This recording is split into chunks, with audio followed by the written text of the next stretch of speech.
তোমাদের অনেকেই আমাকে জানতে চেয়েছো যে স্যার এই সেমিস্টার অর্থাৎ 5th সেমিস্টার ইতিহাস অনার্সের মোট কতগুলি পেপার, সিসি পেপার কটা, ডিএসসি পেপার কটা, এর সিলেবাস কী রয়েছে, প্রশ্নের ধরন কেমন হবে বা পরীক্ষা কোন সময় হবে। তো আজকের এই ভিডিওর মাধ্যমে সব প্রশ্নের সমাধান তোমরা পেয়ে যাবে। তো মূলত তোমাদের এই প্রশ্নের সমাধান এর জন্য আমি বিগত বছর অর্থাৎ 2023 সালের প্রশ্নপত্র নিয়ে তোমাদেরকে দেখিয়ে দেবো তোমাদের এই সেমিস্টারে কতগুলো পেপার পড়তে হবে, কোশ্চেন ধরন কী, সিলেবাস কী, সিসি পেপার কটা এবং ডিএসসি পেপার কটা।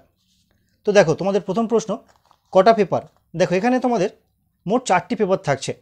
দেখো 4টি পেপারের দেখো সিসি পেপার দুটো থাকছে, সিসি 11 এবং থাকছে দেখো সিসি 12, অর্থাৎ সিসি 11 এবং সিসি 12 এই দুটো থাকছে তোমাদের কোর কোর্স বা সিসি পেপার, সিসি 11 এবং সিসি 12 এই দুটো থাকছে।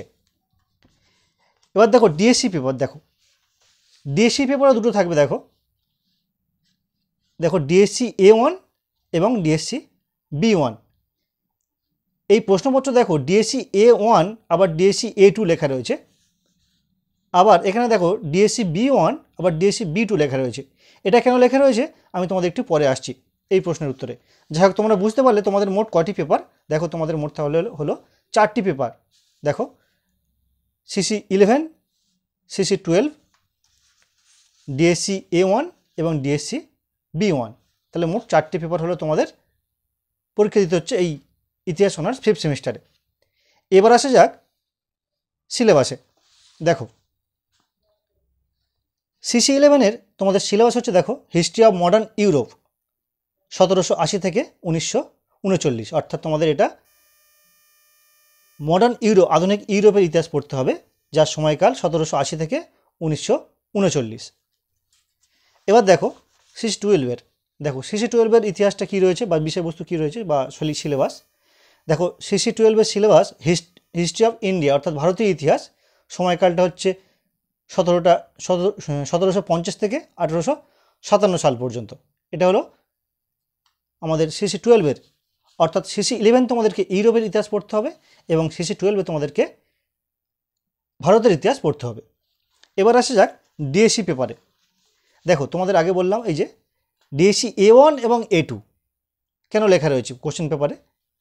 দেখো কোশ্চেনটাও একবার দেখে নাও। দেখো ডিএসসি A1-এর এই যে কোশ্চেনগুলো রয়েছে, দেখো ডিএসসি A1, একই সঙ্গে দেখো ডিএসসি B1-এরও কোশ্চেন দিয়েছে। দেখো ডিএসসি B1, আবার দেখো এর সিলেবাস আলাদা। ডিএসসি A1-এর সিলেবাস দেখো হিস্ট্রি অফ বেঙ্গল 1757 থেকে 1905, আবার ডিএসসি A2-র এটা A1, এটা A1-এর দেখো লেখা রয়েছে ডিএসসি A1-এর সিলেবাস দেখো হিস্ট্রি অফ বেঙ্গল 1757 থেকে 1905, আর ডিএসসি A2-র দেখো syllabus history of United states of America, এখানে আমেরিকার ইতিহাস রয়েছে।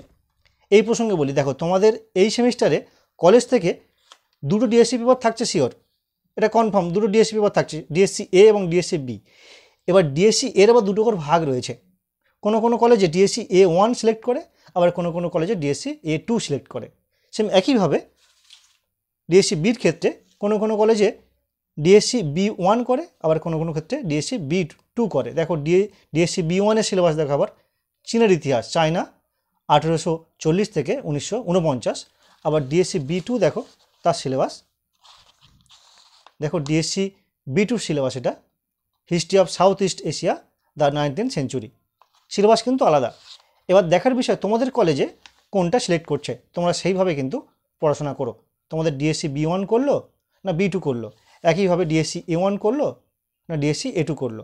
যাই হোক তোমাদের কিন্তু কোশ্চেন পেপারে দুটোই অপশান থাকবে, তোমরা ডিএসসি A1ও করতে পারো, A2 করতে পারো, কিংবা B1ও করতে পারো, B2 করতে পারো।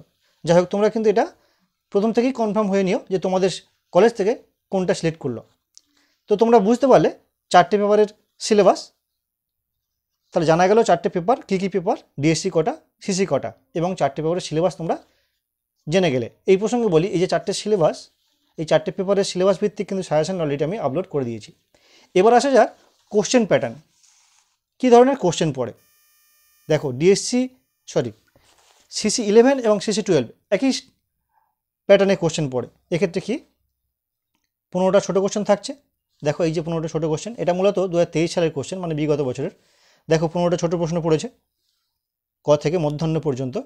তারপরে দেখো 5 নম্বরের টিকা যেমন পড়ে, এক্ষেত্রে দেখো 4টি প্রশ্ন থাকে, তার মধ্যে থেকে 5 নম্বর করে 8টি থাকে, 4টি উত্তর করতে হয়। দেখো 5 নম্বর করে 4টি প্রশ্নের উত্তর করতে হয়। এবং একইভাবে 10 নম্বরের 6টা প্রশ্ন থাকে, দেখো এই যে 10 নম্বরের 3টে প্রশ্নের উত্তর করতে হয়। 10 নম্বরের 6টি প্রশ্ন থাকে, 6টির মধ্যে 3টে প্রশ্নের উত্তর করতে হয়। যেভাবে 11 হলো, একইভাবে 12এরও তাই শর্ট কোশ্চেন থাকছে। দেখো 15টি ছোটো প্রশ্ন থাকছে, সঙ্গে 5 নম্বরের 4টে উত্তর লিখতে হচ্ছে এবং 10 নম্বরের 3টে প্রশ্নের উত্তর করতে হচ্ছে। এটা সিসি 12-এর, অর্থাৎ 11 এবং 12 সেম একই কোশ্চেন প্যাটার্ন। এবার আসা যাক ডিএসসি পেপারের কোশ্চেন প্যাটার্ন। দেখো ডিএসসি পেপারের কোশ্চেন পেপার কেমন হয়, দেখো ডিএসসি A1 তোমাদেরকে দেখো 5 নম্বরের 3টি প্রশ্নের উত্তর করতে হবে। দেখে নাও, যে কোনো 3টি প্রশ্নের উত্তর করতে হবে।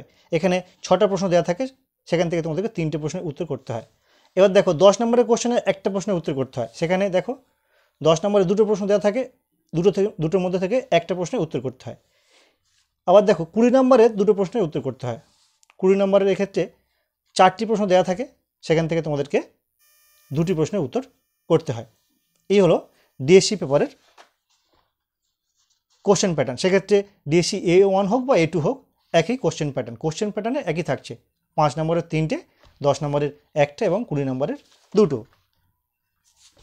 এবার দেখব ডিএসসি B1 বা B2। দেখো ডিএসসি B1 বা B2-র ক্ষেত্রে একই সিস্টেম, কোশ্চেন প্যাটার্ন। 3টে 5 নম্বরের করতে হবে, একটা 10 নম্বরের করতে হবে এবং 20 নম্বরের 2টো প্রশ্নের উত্তর করতে হবে। দেখো এই যে 20 নম্বরের যে কোনো 2টি প্রশ্নের উত্তর করো। এই প্রসঙ্গে বলি, দেখো এই যে 20 নম্বরের যে প্রশ্ন পড়ে, সেটা কিন্তু আবার 10-10-এ ভাগও হতে পারে। একটা প্রশ্ন যে 20 নম্বর হবে এমন কোনো ব্যাপার নয়, 10-10 করে ভাগও হতে পারে। তো বোঝা গেল কোশ্চেন প্যাটার্ন কেমন হবে। এবার আসা যাক তোমাদের পরীক্ষা কবে হবে। দেখো এটা 2022 সালের প্রশ্নপত্র। এখানে দেখো পরীক্ষা হয়েছে, দেখো সিসি 11 এর পরীক্ষা হয়েছে 15/1/2023, অর্থাৎ তোমাদের সেশন 22, কিন্তু পরীক্ষা হবে জানুয়ারি-ফেব্রুয়ারি মাসে। এক্ষেত্রে দেখো 2022 সালের প্রশ্নপত্র, কিন্তু পরীক্ষা তোমাদের হয়েছে জানুয়ারি মাসের 15 তারিখে, সিসি 11। এবার দেখো 2023 সালের কোশ্চেন, দেখো সিসি 11 পরীক্ষা কবে হয়েছে, 30 জানুয়ারি। অর্থাৎ এটা হয়েছে 15 জানুয়ারি, এটা হয়েছে 30 জানুয়ারি। অর্থাৎ তোমরা এ থেকে ধারণা করতে পারো যে তোমাদের পরীক্ষা কিন্তু শুরু হবে ওই জানুয়ারির ফার্স্ট উইক কিংবা ওই মাঝামাঝি জানুয়ারির সেকেন্ড উইক তোমাদের পরীক্ষা কিন্তু শুরু হবে। যেহেতু দেখো 22 সালে 15 তারিখে জানুয়ারি হয়েছে এবং 23 সালে একটু পিছিয়ে গেছে, 30 জানুয়ারি হয়েছে। তো এ থেকে তোমরা ধারণা করতে পারো তোমাদের পরীক্ষা ঠিক কোন নাগাদ হবে। আশা করি তোমরা তোমাদের সব কোশ্চেনের উত্তর পেয়ে গেছো। যদি কোনো প্রশ্ন থাকে অবশ্যই কমেন্ট বক্সে কমেন্ট করে জানিও, আমি উত্তর দেওয়ার চেষ্টা করব।